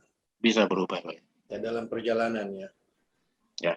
Jadi yang penting dikasih lihat bahwa kondisi tanah itulah yang mempengaruhi pertumbuhan daripada benih ini. Ya. Kalau tanahnya tadinya bagus, lalu tiba-tiba tanahnya menjadi keras, ya pasti kan benihnya tidak akan termanifestasi, Pak. Ya. Ya itu sekali lagi tarik pada kondisi tanah yang sesuai dengan kematian benih. Oke. Ya. Hal itu juga bisa kita lihat dari kehidupan dari para murid ya. Iya. Ada bagaimana awalnya, endingnya bagaimana. Lalu ada juga peristiwa-peristiwa seperti Zakheus gitu kan. Iya. Yang berubah, itu artinya bahwa kondisi tanah itu bisa berubah-berubah ya Pak. Iya. Silakan Pak Vincent. Iya, ini saya menarik sekali ya. Saya bisa ditajamkan kembali dengan penjelasan Pak JK terkait dengan tanah itu. Memang ini banyak kesalahan dari agamawi ketika melihat bahwa dirinya itu adalah yang bertumbuh, bukan Kristus yang bertumbuh. Dia tidak melihat bahwa hati seseorang itu adalah tanah yang harus memfasilitasi atau yang menerima kematian Kristus. Nah, di sini yang hal yang sangat fatal ya, perbedaan antara cara pandang ya, karena memang yang di luar Kristus kan selalu melihat pada dirinya sendiri. Yang mau dilihat kan pertumbuhannya dia, bukan bagaimana kematian adamik, manusia adamiknya dia, sehingga Kristus itu bisa bertumbuh di dalam dirinya. Atau kematian Kristus itu memang betul-betul termanifestasi di dalam kehidupannya. Ini yang saya rasa fatalnya agama, khususnya agama Kristen, dalam menjabarkan, tadi sudah jelas sekali yang disampaikan Pak Him, Pak Jo, Pak Aryadi, dan secara gamblang sebenarnya ini semua sudah disampaikan. Nah, saya ingin bertanya ini Pak, mengenai buah ya, apakah bisa dikatakan buah itu adalah segala sesuatu yang ada di dalam kerajaan Allah, yang mungkin sempat kita diskusikan dalam sesi-sesi sebelumnya, bahwa di situ ada kuasa, ada karunia, ada hikmat, ada pemeliharaan. Apakah demikian, Pak? Namun tentunya sekali lagi kita tidak usah terlalu pusing memikirkan buah. Saya setuju sekali tadi yang disampaikan Pak JK. Yang kita pusingin adalah bagaimana tanahnya, bagaimana kita sendiri bisa memfasilitasi, ambil bagian kematian Kristus itu ya Pak ya. Apakah buah itu seperti itu Pak JK ya? Dan saya jadi mengingat ketika Kristus mengutuk pohon ara, itu kan sudah bertumbuh ya Pak ya. Iya. Pohonnya, nah tapi nggak berbuah. Artinya itu kembali lagi ya, apakah bisa dikatakan nih kembali lagi pada kondisi tanahnya lagi nih. Wah jangan sampai kita yang sudah menerima Kristus, menerima semua yang dibuka, realita Kristus yang dibukakan pada kita, wah taunya ujung-ujungnya endingnya Kristus itu nggak termanifestasi. Nah apakah demikian Pak JK? Jadi boleh dielaborate lebih lanjut Pak. Oke. Benar. Makanya Yesus sebenarnya tidak pernah menyembunyikan rahasia sesuatu. Dia ngomongnya terus terang. Dari zaman dulu tuh Allah berbicara terus terang. Kalau kamu nggak serius di dalam Kristus, ya kamu mati juga. Dan itu Yesus peragakan juga. Soal pohon ara itu kan berbicara tentang bangsa Israel sebenarnya, Pak. Jadi bangsa Israel yang diperagakan, bagaimana bangsa Israel ini tanda kutipnya tidak berbuah sebagai bangsa. Itu yang kemudian dikutuk. Dan Allah serius dengan hal itu. Makanya saya menjadi heran bagi saya betapa gereja justru kebanyakan menyembunyikan bahwa nggak apa-apa, ya kan? Ya kami tahu kamu masih baru dan sebagainya. Seakan-akan ya itulah yang saya katakan, kasih karunia itu diumbar. Nah, tadi yang Mbak Vincent katakan buah itu apa? Buah itu sebenarnya manifestasi daripada kasih karunia. Kasih karunia itulah yang kemudian setelah diberikan kepada kita di dalam Kristus itu, kasih karunia itulah yang diungkapkan, dibukakan kepada kita, diperlihatkan kepada kita. Nah, ini kasih karunia yang diperlihatkan. Ya. Tidak ada usaha manusia untuk bisa membuat kasih karunia itu, untuk menerima kasih karunia itu. Ya. Itu kan pemberian Allah kan. Nah, itu diungkapkan, setelah diungkapkan, nah di situ bagian kita nih. Apakah kita memfasilitasi, ya kan, supaya itu termanifestasi? Karena apa gunanya sekarang pertanyaan saya, apa gunanya Kristus atau kasih karunia itu diungkapkan pada kita? Kan kalau tidak termanifestasi, pertanyaannya apa gunanya? Karena kan sama dengan tadi. Benih itu kita harus bertanya nih. Yang kita harus tanya itu sekali lagi bukan soal tanah, ya kan? Tapi kenapa penabur menabur benih? Kan itu harus dipertanyakan. Kita harus tahu tuh tujuannya apa. Nah, supaya berbuah. Bagaimana berbuah? Nah, itu akan dikasih lihat tuh. Buahnya apa? Akan dikasih lihat tuh. Itu yang akan diungkapkan kepada sang tanah. Itu yang akan dikerjakan oleh Allah sendiri. Itu yang kita bilang, lalu si tuan tanahnya itu dia akan gemburkan tanahnya, dia akan siram tanahnya supaya si sang tanah ini bisa memfasilitasi benih itu. Gitu. Jadi bukan kita yang menggemburkan. Ya kan? Ya, ini kalau kita berbicara tentang begitu banyak sekali khotbah-khotbah yang mengatakan hal itu. Jadi sehingga bagaimana saya mengeburkan, oh ya begitu saya dengar firman Tuhan, oh menangis, terseduh. Oh Tuhan ampuni dosa saya. Depan pendeta begitu pulang bikin dosa lagi. Lalu orang bilang, oh itu dia hati yang lembut katanya. Iya. Itu hati yang gembur, hancur di hadapan Allah. Pertanyaannya mau hatinya itu hancur ke, ya kan, mau hati itu gembur ke. Tadi kan ada bilang hati gembur atau lembut. Pertanyaannya itu memfasilitasi benih atau tidak. Ini jadi masalah. Bukan soal gembur atau lembut atau hancur atau lebur begitu. Pertanyaannya apa gunanya menjadi hancur? Apa gunanya menjadi lebur? Kita tahu tidak bahwa kita ini hanya untuk memfasilitasi benih itu. Jadi pengenalan akan benih itu penting sekali, Pak. Itu yang saya katakan tadi. Apa gunanya Allah ungkapkan kepada kita rahasia kerajaan surga itu supaya kita mengenal benih itu. Lalu apa gunanya saya mengenal benih itu supaya saya memfasilitasi benih itu supaya dia bisa termanifestasi. Gitu. Jadi bukan begini loh. Wah, saya sudah mengenal Kristus dalam saya. Mari kita beritakan pada orang. Kita buat grup penginjilan. Dia nggak mikir bahwa dia dibukakan supaya dia memfasilitasi benih. Bukan supaya dia bilang orang lain yang memfasilitasi. Gitu. Peranan saya kan hanya penginjilan, Pak. Hanya menyampaikan pada orang. Nah, ini juga antik. Kebanyakan kita dalam agama Kristen kan diajarkan begitu. Beritakan Kristus, beritakan Kristus. Apa yang Anda mau beritakan?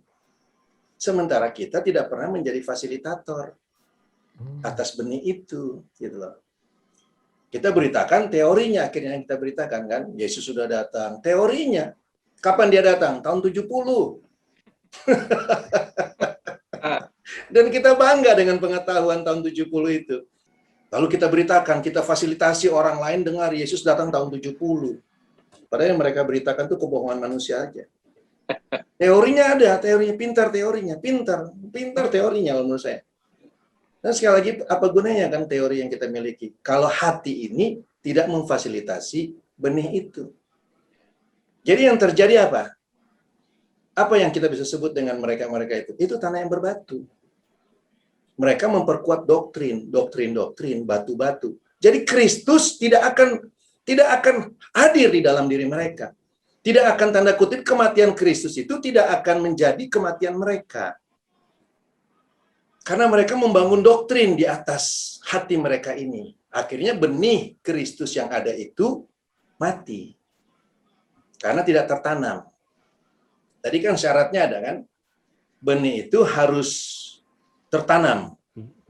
Masuk ke dalam tanah dan mati. Dan mati. Nah, kalau kita bangun-bangun doktrin, ya kita silakan aja mau gabung dari doktrin mana dalam dunia ini, silakan saja. Itu sama dengan memperkuat batu-batu itu, Pak.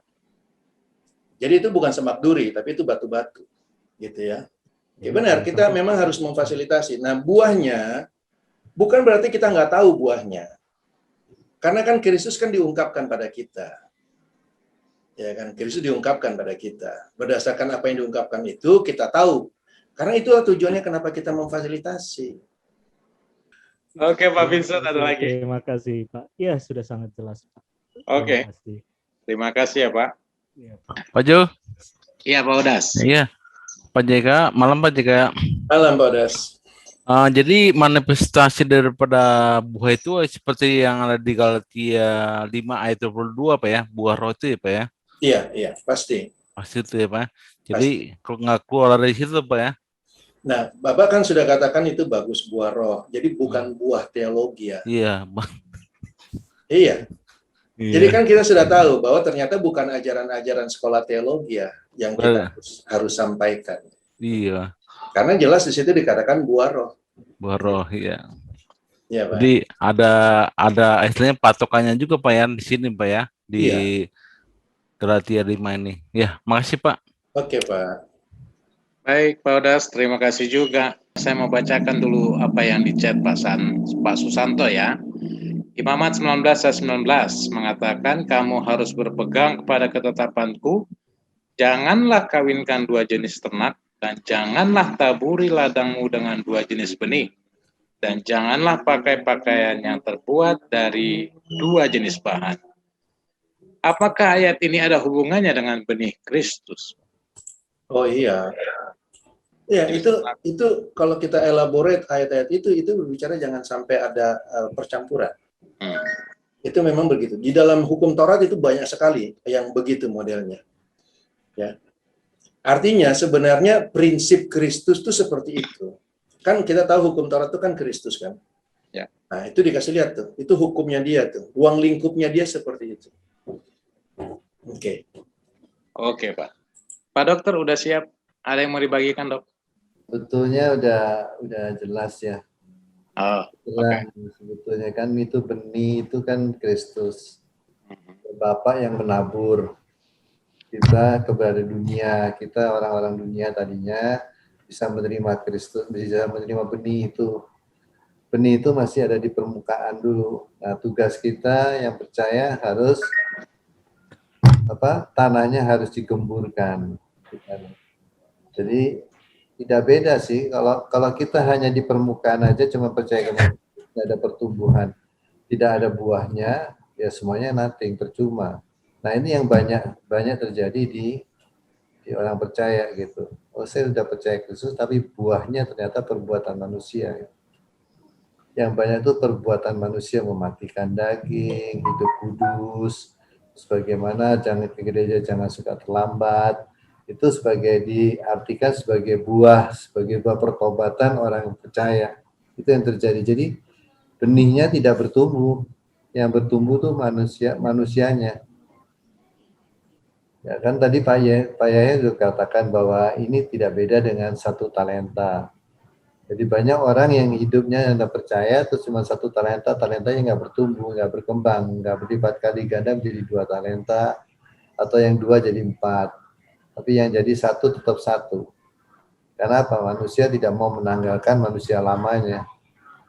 Kan di dalam hati kita kan sudah penuh dengan manusia lama. Manusia lamanya kalau kita tidak bongkar, tidak tanggalkan, tugas kita kan menanggalkan sehingga si benih itu dapat dengan mudahnya dia bertumbuh di dalam tanah yang sudah digemburkan oleh kita. Kita tugasnya menggemburkan, melepaskan hal-hal yang duniawi. Jadi makanya nggak aneh sih, kalau saya lihat sih banyak orang yang percaya Kristus tapi tidak pertumbuhan. Pertumbuhannya daging, itu yang dikatakan di payahnya itu mixture. Nggak ada nilainya sama sekali. Kristus yang cuma cuap-cuap, oh saya percaya Tuhan, Yesus adalah Tuhan saya, tapi tidak ada pertumbuhan Kristus di dalam dirinya. Karena hatinya tidak digemburkan oleh dirinya sendiri, tidak mau menanggalkan manusia lamanya. Ya itu aja sih. Oke. Terima kasih Pak Yaya. Baik, cukup jelas dok. Baik, saya akan bacakan dari Pak Agustinus. Bisa nggak benih lain yang ditabur? Iblis kan bisa juga menyamar sebagai Kristus, malaikat terang. Bagaimana membedakannya? Membedakan apanya ini Pak Agustinus? Membedakan benihnya kah atau membedakan buahnya?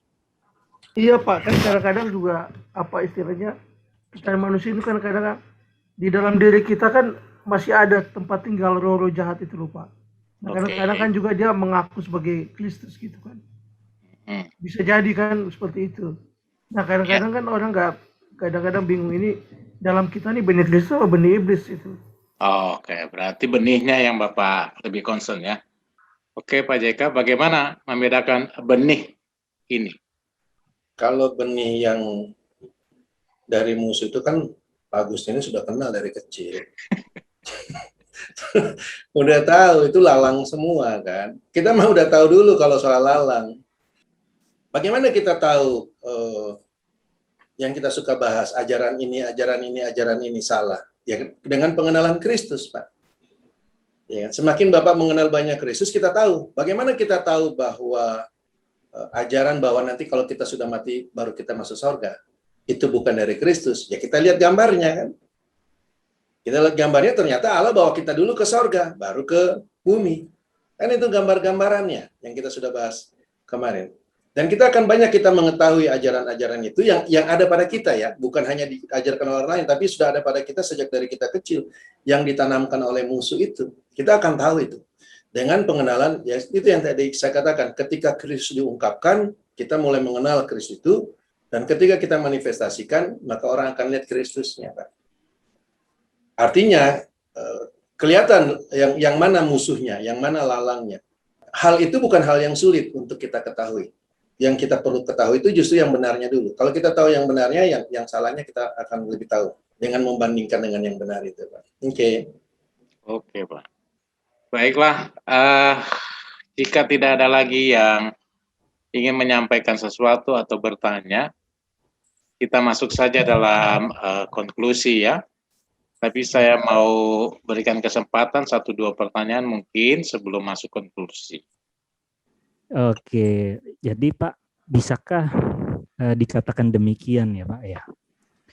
Saat ini maksudnya dalam praksisnya gitu Pak Jo dan Pak JK.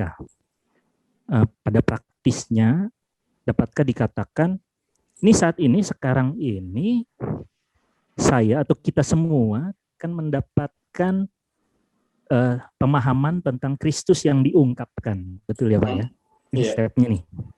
Nah, dari tubuh Kristus kita ambil dan kemudian kita harus fasilitasi apa yang disampaikan, kebenaran apa yang diungkapkan atau Kristus yang diungkapkan itu mengarahkan kita agar kita memfasilitasi kematian diri kita ini supaya bisa kebenaran tadi tumbuh, dari Kristusnya yang tumbuh. Nah, dan kemudian ketika Kristus bertumbuh dan berbuah, atau kita bisa katakan buahnya itu adalah tadi disampaikan Kristus yang diungkapkan, atau mungkin kebenaran-kebenaran Kristus. Nah, saya menekankan mungkin di sini yang saya dapat gitu ya. Dengan adanya buah-buah tadi, buah kebenaran Kristus, disitulah kita bisa mengetahui ketidakbenaran kita, karena kita kan tadinya nggak tahu bahwa yang kita anggap dulu tidak benar itu semua ya benar, namanya juga di luar Kristus. Ya kan nggak ada terangnya. Ya, orang gelap kan ngelihatnya semuanya oke-oke aja, nggak ngelihat gelap gitu. Jadi saya melihat bahwa fungsi mulai dari benih sampai pada buah atau Kristus yang diungkapkan tadi atau kebenaran Kristus itu justru berfungsi pada diri saya yang menerima kebenaran Kristus untuk melihat ketidakbenaran saya, bukankah demikian ya Pak? Ya, kalau Iya, saya itu memfasilitasi. Oke. Dan langkah ini pasti ini nggak didapat ya dari ajaran agama atau teologi atau apapun ya Pak. Ya, justru di situ kan si tanah ini tanda kutipnya dia mengoreksi keberadaan dia sesuai dengan kematian daripada benih ini. Sesuai kematian benih ini yang dia sesuaikan dirinya. Dirinya itu si tanah ini menyesuaikan dengan benihnya. Karena di sini yang penting kan sang benih ini harus berbuah kan. Kalau si tanahnya bertahan dengan dirinya, artinya tadi kalau Yesus katakan kalau orang itu tidak menyerahkan nyawanya, ya kan, maka dia akan kehilangan. Ya itu dia. Maka benih itu tidak bisa bertumbuh kalau dia bertahan dengan dia punya diri. Jadi si benih ini harus mau dikoreksi. Jadi pemahaman-pemahaman kita itu yang kalau saya melihat pemahaman-pemahaman kita itu batu-batu itu. Batu-batu itu membuat si benih ini tidak punya arti apa-apa. Gitu ya. Lalu ada lagi yang lain yang tadi katakan kan yang tentang semak duri itu. Jadi si tanah ini yang harus memfasilitasi. Oke, kalau gitu saya mau batu-batunya disingkirkan. Ya, disingkirkan. Singkirkan. Benihnya itu akan bergerak begitu. Si tanah menyesuaikan. Yang mengerjakannya semua itu si pengusaha lah pastilah. Tapi mau nggak si sang tanah ini tanda kutipnya dibentuk? Nah, yang kita suka bahas kan dibentuk itu. Maukah tidak dibentuk? Pembentukan itu ada pada kita.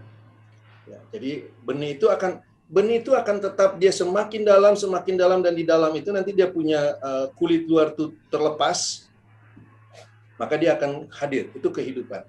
Disitulah kita berbahagia karena pohon bisa tumbuh lalu dia bisa berbuah. Tapi intinya bahwa si benih ini tidak bisa berbuah, tidak bisa bertumbuh kalau tidak ada sang tanah. Justru kita berbahagia sebenarnya mengetahui bahwa kita dilibatkan di dalam Kristus, itu berbahagia sekali. Kita ini cuma tanah yang tidak punya arti apa. Padahal memang kalau kita lihat itu gambaran tanah Kanaan itu gambaran kita juga. Nah, kalau kita lihat bagaimana Tuhan membersihkan, nah ini dia. Bagaimana tanah itu membersihkan. Lihatlah kisah kita nanti kalau kita bahas di Kanaan. Dibasmi semua itu penduduk Kanaan. Nah, mau nggak kita, tanda kutipnya, dibasmi? Penduduk kita itu dibasmi. Gitu kan? Dengan apa? Dengan Kristus. Kristus yang mana? Yang sudah ada dalam saya ini. Mau nggak Kristus itu mengerjakan semua itu? Pembasmian itu. Gitu, Pak. Itu gambaran tanah ya. Gitu ya. Oke. Terima kasih, jelas sekali, Pak. Ya. Oke. Bisa Sangat bagus nih. Begini, terima kasih Pak Joshua. Jadi begini Pak JK. Saya mulai mengerti tadi setelah Pak Vincent sampaikan tadi. Jadi kan kita setiap minggu ini kan kita KIM ya, dan kita dibukakan ya banyak pemahaman-pemahaman baru, kebenaran-kebenaran yang berbeda dari yang kita sudah dapatkan dari kita kecil di agama, di gereja gitu ya. Dan pemahaman-pemahaman baru itu kemudian terjadi pergolakan di dalam jiwa kita itu, pikiran-pikiran baru itu. Saya mengalami lah, ada pemahaman-pemahaman baru, ada pengertian, dibukakan, itu terjadi pergolakan yang kemudian kita mulai terjadi perubahan paradigma. Nah, apakah itu yang dimaksud tadi benih itu ya? Jadi, apakah itu yang dimaksud dengan memfasilitasi benih itu? Jadi, ketika benih itu ditaburkan dan kita menerimanya, kita menerima dengan terbuka, lalu kemudian kita mengubah, membersihkan tadi ilalang-ilalang, itu maksudnya sebenarnya kira-kira begitu ya Pak maksudnya ya? Iya, itu bagiannya Pak. Baik. Bagian. Karena memang ketika kita mendengar bagian kan, kita ikut ambil bagian dengan benih itu kan. Iya. Jadi di dalam diri itu terjadi perubahan-perubahan paradigma, perubahan-perubahan pikiran secara perlahan-lahan. Mungkin itu tadi yang akhirnya saya juga mengerti setelah tadi Pak Vincent menyampaikan gitu Pak. Iya. Nanti dari perubahan pikiran itu kan otomatis terjadi perbuatan kan Pak? Perbuatan buahnya itu ya? Iya, manifestasinya. Perbuatan itu adalah manifestasi daripada pohon. Jadi bukan dari diri kita, tapi dari pohon itu. Dan kita juga bisa mengakui itu dari pohon itu karena kan paradigma kita sudah berubah. Kita tahu ya. Kita yang mana kan? Iya. Iya, itulah Kristus tadi, menjadi Kristus. Itulah Ketika Kristus. perubahan paradigma kita menyerupai menjadi Kristus itu ya. Ya, betul. Itulah Kristus yang hidup itu. Ya, Maka itulah perubahan Kristus. paradigma menjadi paradigma Kristus itu, Pak. Iya. Jadi bukan kita tunggu-tunggu Kristus lagi, tapi Kristus sudah bekerja. Baik. Terjadilah perubahan itu pada kita. Jadi kita yang dibentuk, Pak, dibentuk untuk kita bentuk menjadi Kristus tadi. Ya, betul. Benih itu yang tumbuh. Baik. Iya. Saya makin mengerti, Pak. Terima kasih, Pak JK. Oke, Pak. Thank you. Pak Yahya, tadi saya berpikir gini dulu dengan kata memfasilitasi ini, dulu kita nggak ngerti kan, Pak. Kiranya kita yang harus berbuah. Iya. Nah, jadi kita berusaha untuk aktif di mana-mana. Kita bahkan penginjilan, kita mulai bikin program karena kita pikir kita yang harus berbuah. Tetapi ini Yohanes 15 ini bagus sekali analoginya bahwa ternyata kita tuh cara nggak bisa berbuat apa-apa. Justru dari pohon itu yang memberikan kita buah. Kita tinggal memfasilitasi itu. Iya. Ya, kita yang menerima itu entahkah kita 30, entahkah 60 atau 100 kali lipat itu. Iya. Ya. Yang tidak berbuah itu yang dapat talenta 1. Disembunyikan sama dia. Buahnya dikasih. Tapi sama dia disembunyikan.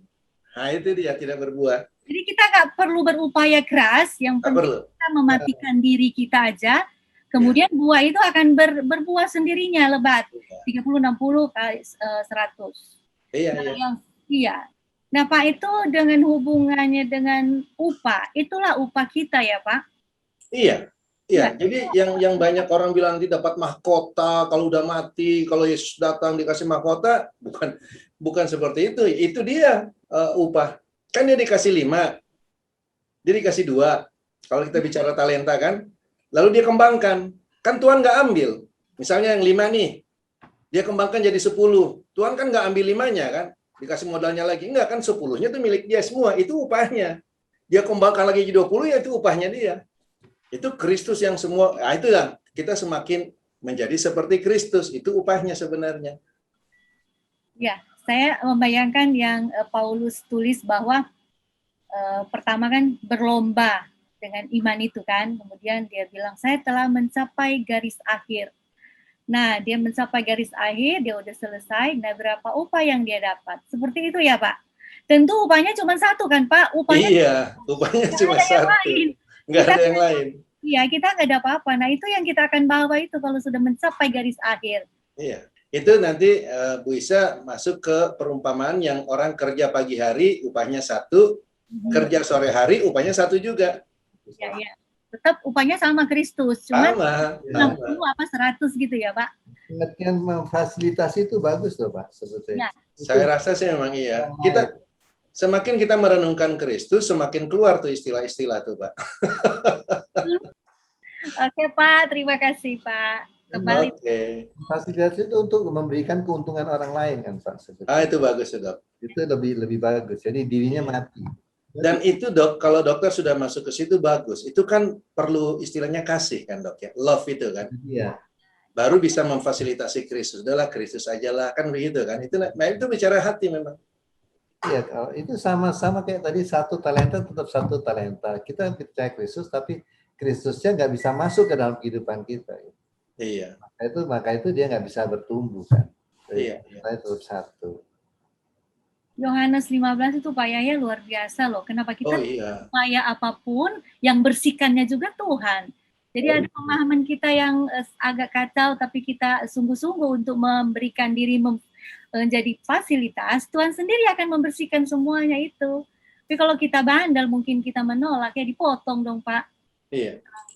Ya, Bu Isya melihat begitu, tapi di beberapa gereja yang mainstream malah mengatakan berbeda. Kalau kita nggak berbuah, Tuhan sayang, dia makin bersihkan supaya kita berbuah katanya. Padahal ayatnya jelas, kalau nggak berbuah dipotong. Heran saya, bisa dibolak-balik begitu. Mereka belum kenal Tuhan, Pak. Ya. Ya, thank you, Pak. Oke, Bu. Baik, Ibu. Oke, baiklah kita akan masuk dalam konklusi. Silakan Pak JK. Iya, jadi sebenarnya kan kita semua sudah tahu apa yang disampaikan oleh Tuhan Yesus, dan kita sudah melihat bahwa arahnya sekali lagi adalah bagaimana supaya benih itu bisa bertumbuh dan menjadi berkat bagi banyak orang kalau kita baca tadi, dan juga khususnya bisa berbuah, di mana peranan kita sebagai orang percaya adalah sebagai tanah di mana benih itu ditaburkan, dan tentu saja diharapkan, penabur ini mengharapkan supaya tanah ini bisa memfasilitasi benih itu. Kita perlu menyadari akan harapan daripada penabur ini, karena harapan penabur ini adalah bagaimana benih bisa bertumbuh.